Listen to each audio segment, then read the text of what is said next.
Guys, what's up? Welcome to my channel. So today's video, as you guys can tell by the title, is going to be very different from the videos that I typically posted in the past. Today's going to start the series where I'm going to continue doing true crime videos. And if you guys know me, if you've known me for a long time, or if you follow me on social media, you know that that is something that consumes a large chunk of my life. I totally understand if you guys did not subscribe to my channel for true crime. Obviously, I never talked about stories like this in the past.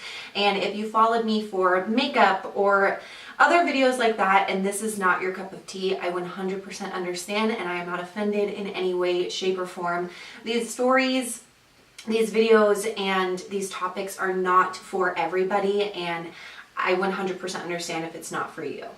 But that being said, as awful as these stories are, it is something that I'm very passionate about, to speak about these stories and to bring light back to these stories and communicate it with you guys in a way where we're staying informed and we can just sit down and have conversations about what's going on in the world around us.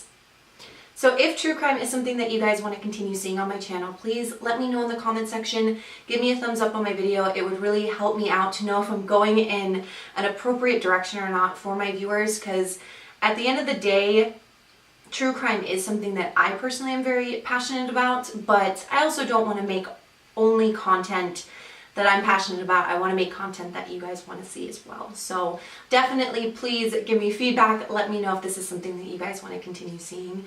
So that being said, I'm going to keep the intro as short as I possibly can, and we're going to jump into today's first true crime video on my YouTube channel, and that is the Lindsey Baum case. So when Lindsay's parents got divorced, they lived in Tennessee, and her mother, Melissa, took her and Joshua, her brother, to move to McCleary, Washington. I'm hoping I'm pronouncing that right. I know that I live here, but if you know, there are a lot of places in Washington that can be difficult to pronounce. So they got a divorce and they moved to McCleary, Washington, which was a very small town, especially at the time. It was one of those towns where everybody seemed to know everybody. You can leave your doors unlocked. I feel like a lot of crime videos start with that same situation, but that's definitely how this town was.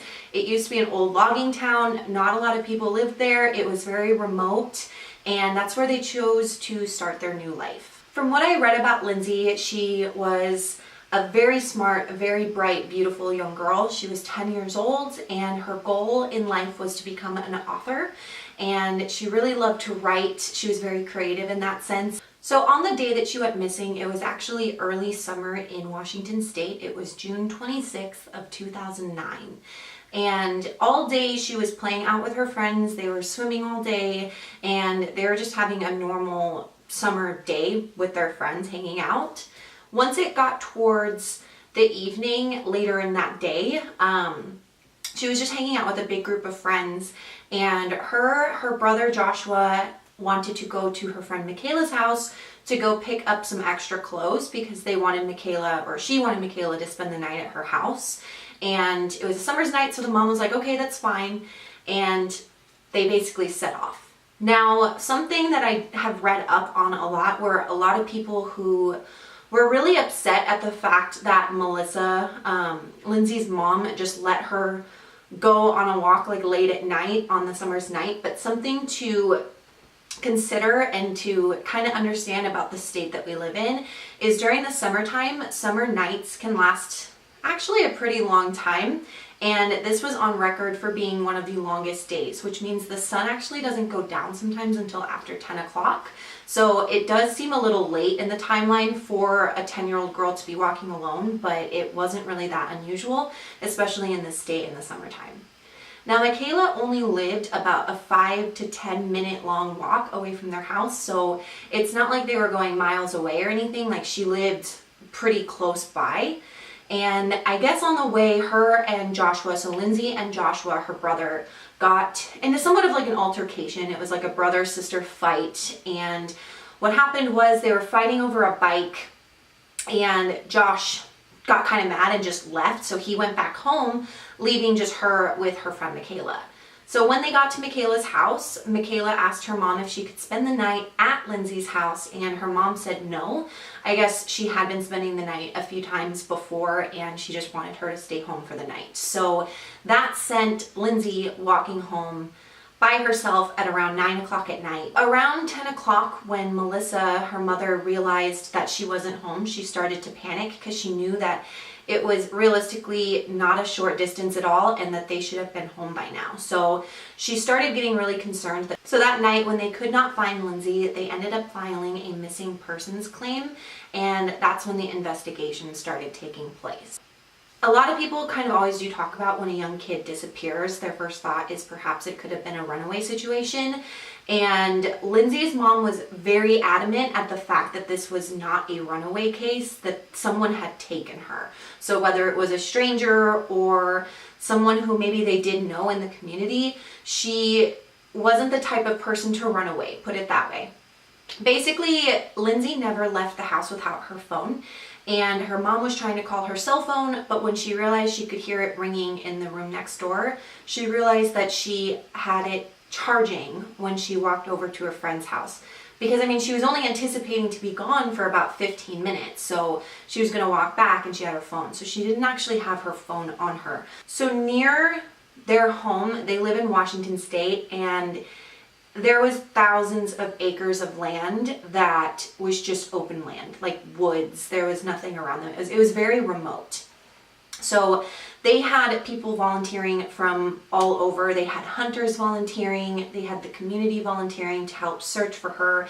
And they even had cadaver dogs to pick up her scent. But there was no evidence, no trace. It was basically like she had vanished into thin air. I did see a little bit different conflicting things if there was a witness or if there wasn't a witness, and from what I read, there may have been witnesses in the situation, but clearly they didn't see any information to where it took them to any sort of leads or anything like that. Detectives were pretty convinced that if someone had abducted her, that she is most likely still going to be in the area of McCleary. So that's where they did most of their extensive searching, because they didn't know where to even go from there. There was no leads, there was no evidence of where she was, there was nothing left behind from the road that she may have been picked up on. There was literally nothing, so they can only check in the surrounding areas.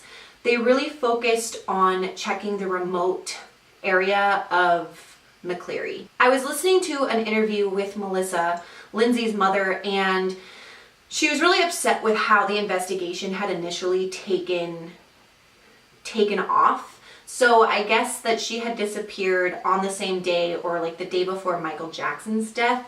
So unfortunately, all news outlets, local news, national news, everything was talking about Michael Jackson's death. So anytime she was trying to get reporters out onto the scene, it was like they just kept putting her story off, and it really upset her because she has a missing 10-year-old and no one's taking the time to put her story out there. And when you have a missing child's case, you only have typically a certain amount of time to where you can find them. Like, it is crucial to put out every bit of information and everything that you can out into the media for the community to help find her. And unfortunately, it did take a long time for them to get their story out.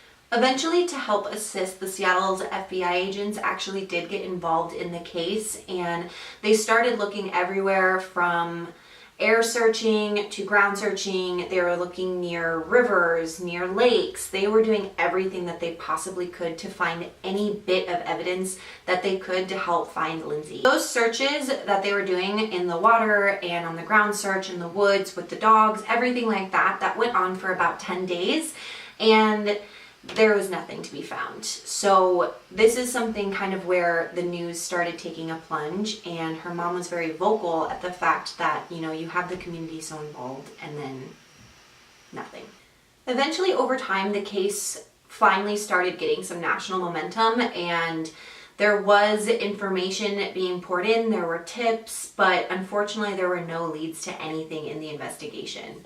The whole community was involved. There were tons and tons of volunteer, like hunters who knew the terrain, who knew the area very well, that were out there trying to help find her, and there was just still nothing. over time, they never found her, they never found the body, and unfortunately, after a few years, these searches just kind of stopped and they weren't getting anywhere with the case. When her mother was being interviewed, she did mention, some weird circumstances that happened about a week prior to Lindsay's disappearance of a potential stalker that she might have had, but unfortunately nothing really came out of it. Basically, the girls had gone to a park and a man had approached them twice and stated that he was in a white pickup truck and was following them around. But again, there were no leads on the white pickup truck. There were no leads on anything. So that clue just kind of vanished. So as the time went by and there were no leads, her case unfortunately was kind of overseen. There was nothing to go off of. There were no leads. There was nothing. And in September of 2017, so about 10 years after Lindsay's disappearance, hunters in eastern Washington, about 100 miles away from Lindsay's house in McCleary, found a little girl's remains. And after being sent for DNA testing, they did confirm that it in fact was the remains of 10-year-old Lindsey Baum's body. This shook the community because Lindsay's mom had so much hope that Lindsay was still alive. Like every press conference that she had, she truly did believe that she was going to find her daughter and that she was going to find her alive. And it's just heartbreaking because they didn't have any evidence or any leads following up to finding her body. And the fact that she was found 100 miles away, they weren't even searching in that area when she had gone missing. They were focusing on the terrain and where she lived in McCleary. So obviously there isn't much to go off of this case. However, there are some theories of what could have possibly happened to Lindsay. So I'll kind of go over the theories and you can form your best judgment over everything that we talk about. So one thing that someone mentioned was obviously the runaway situation, and personally I don't think that she ran away. The detectives don't think she ran away. FBI didn't think she ran away. So I think that that was ruled out pretty quickly, but in any sort of missing person situation, that is always a theory that is brought up, is maybe potentially it's a runaway. But she had no signs of running away. She had all of her belongings at home. So it was quickly ruled out that it most likely was not a runaway situation. The next type of theory was investigating her father, because her father, obviously, they had gotten a divorce and Melissa had taken the two kids and moved out to McCleary, Washington from Tennessee. But again, I think that he was quickly ruled out for being a suspect because I think he had a pretty strong alibi and he wasn't even in Washington State at the time of Lindsay's disappearance. So I think that that was just a possibility. I know a lot of times in situations like this, when someone goes missing, when a child goes missing, it's usually someone that they know or it's a relative. It's not always a stranger. It's actually a pretty low percentage of a stranger abduction. But because there was no evidence or anything oddly suspicious in any way, they kind of just figured that this was a stranger situation. This was a stranger abduction. But there are also a lot of people out there who do think that it could have been someone that they know. Now, in the investigation, there is one person that a lot of people do strongly believe had something to do with Lindsay's disappearance and death, and that was a man who is named Tim Hartman. Tim Hartman was a jewelry store owner who was a part of the community, and he was also a volunteer fireman. And he claimed that on the night of Lindsay's disappearance that he was at a class that was about an hour away from McCleary, so he wasn't even in McCleary at the time, and that his class ran until 9:00 p.m., which means there was no way that he was in the area of her disappearance at that time. But his alibi soon was checked out, and that actually wasn't the case at all. Investigators actually found out that Tim's class that he claimed to have gone until 9 p.m. was actually done at around 8:15, and if it was an hour away, that would have meant that he could have definitely been in McCleary around 9:15, around the time that she had gone missing. Now, this is where things also get really weird when it comes to Tim, is that he claimed that he was not in the area at all. However, they did actually find CCTV footage in a gas station of, who do you know? Tim. Basically, Tim was in denial, and he was like, maybe I just forgot. I honestly don't remember the time that I got out of there, so maybe I did leave early and I just can't remember. Now, in the footage, there's no footage of her, and it's not like unusual footage or anything, but it does place him in the area of McCleary at that gas station, which was only not very far away from the point where she was most likely abducted. So it is a little odd that he doesn't remember where he was or that he got out early. I don't know. I just find that kind of weird because I am someone that if I leave early, like, how do you not know that you're getting off an hour early from your class? So that's just a little bit weird. Now, another thing too is that a lot of people do find it odd because I guess on the night of her disappearance, he actually contacted Lindsay's mom and was like, hey, I really want to help in finding Lindsay. What can I do to help you out? And so he actually drove her to this nearby creek area where I guess she used to play a lot and was helping her look for her. Now, a lot of people think, well, okay, he's a volunteer fireman, so that is most likely to be expected of him helping. I mean, the whole community was trying to help find Lindsay that night, and so it's not as odd for a volunteer fireman to want to help her as well.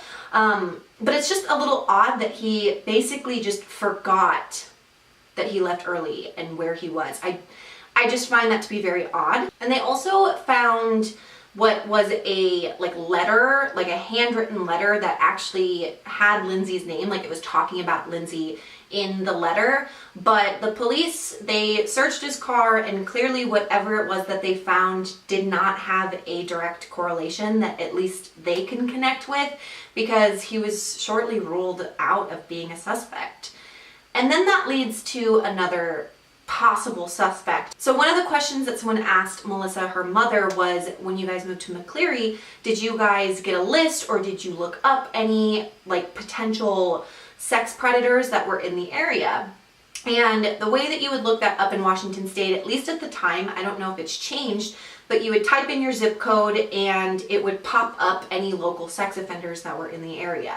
Now, it did pop up 3 people's names, but it really wasn't anything odd, and you couldn't see anyone else in the surrounding area unless you plugged in those zip codes. And they looked at that when they moved there. They were showing, she showed her daughter, hey, just be aware of these people, but nothing came out of those people at all. This was just something that they did as a precautionary when they moved in. So there was really no leads from that they could go off of.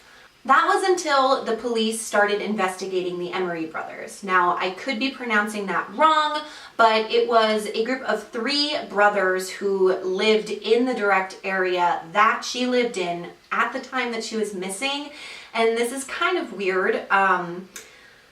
Basically, it was Charles Emery, Thomas, and Edwin Emery. And they were all rather old. They were 82, 80, and 78. And in 2017, they actually searched their house and found pretty disturbing stuff. These men were very disturbing. They had a significant amount of child pornography. They had photos, they had videos, they had pictures of girls who all fit the description of Lindsay's age. And on top of that, they even found the missing posters of her, the reward photos of her in their home. But again, there was no evidence, there was nothing to directly link these 3 men, and they were ruled out as suspects in Lindsay's case. They found her body in 2017. It had now been switched from a missing persons case, obviously, to a homicide case. And they didn't really get into a lot of details about what happened to her, which personally I respect, but they found her in a very, very remote area of eastern Washington. Again, hunters found her, and there was no evidence or anything. They conducted forensic crime searching there, but again, it came out clean. They didn't find anything. Overall, there was about a total of 40 suspects that could have potentially been involved in the situation, but because there was no traces of anything left behind, unfortunately, they were all ruled out. And it took about 10 years for her body to be found, so any sort of evidence that could have even been there, I mean, if she was found out in the elements, they're most likely gone by now at this point in time. So that's basically where we were left off with this case, and that's just what frustrates me so much about this case, is that how can a girl who is 10 years old walking home, that's just a 5 to 10 minute long walk, she was with her whole group of friends all day long. It's a very tight-knit, small community, and nobody saw anything. Like, there was no trace of her. It was literally like she vanished. And her mom made a really good point. You know, everyone always says it's like she just vanished into thin air. And she was like, no, someone out there has to know something. So there is about a $35,000 reward. I don't know if that went up. If anyone has any information, I'll link any sort of contact information down below. But it's just such a sad, stressful case, and the fact that it's still open and they're still working tirelessly trying to find any sort of lead that can be connected to her disappearance and her now murder, but there's just nothing. You know, I made a comment at the beginning of the video where people live in these small towns and they think that everybody knows everybody and that you can leave your front door open because that's how comfortable you are with your community. But there are still people out there who do strongly believe that it could have been someone that she knew. You know, maybe someone pulled up and was like, hey, Lindsay, do you want to ride somewhere? Do you want to ride home? And if it's a face that's recognizable and you live in this small town community, it's most likely that she could have very well done that. She very well could have thought maybe she did trust this person. But again, it easily also could have been a stranger. There's just nothing to tie anyone significantly. And obviously, you know, you have those predator brothers who had horrendous things found in their home, but none of them were a direct link to Lindsay. However, they are actually currently in prison for the child pornography, thank God, but there's nothing to link them. And then the whole Tim thing, you know, that one's a hard one too, because why did he lie about his alibi or forget about it? I find that to be very odd too. I just don't see how you can forget leaving your home early or leaving your class early and getting there in the area and then having no recollection of being in the area at the time.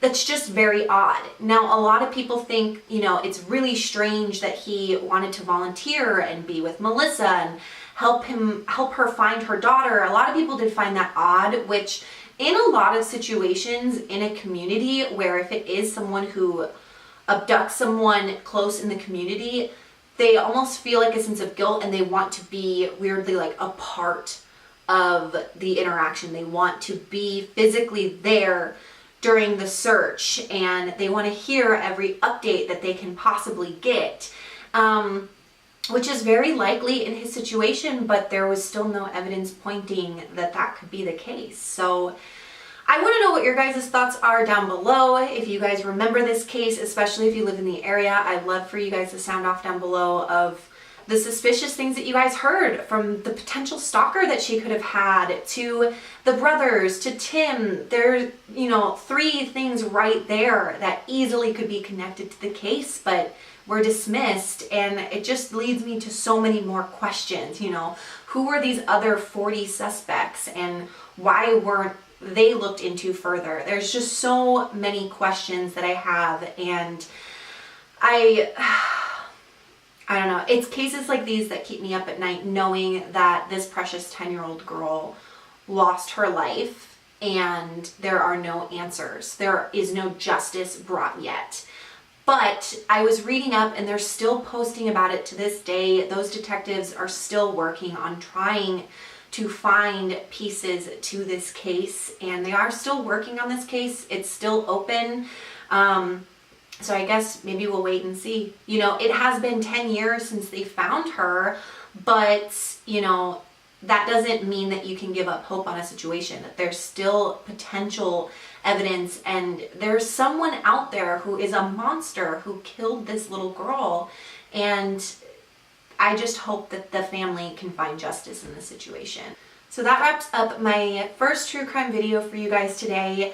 Give it a thumbs up if you guys like the video, and let me know if you guys want to see more. If you guys have case suggestions, whether it's missing persons, true crime, unsolved Jane Does, anything like that, please list them down below. I would love to hear some of the cases you guys would want me to talk about. And yeah, that's where I'm going to end this video today, you guys, and I hope to see you guys in my next video. Thanks for watching. Bye!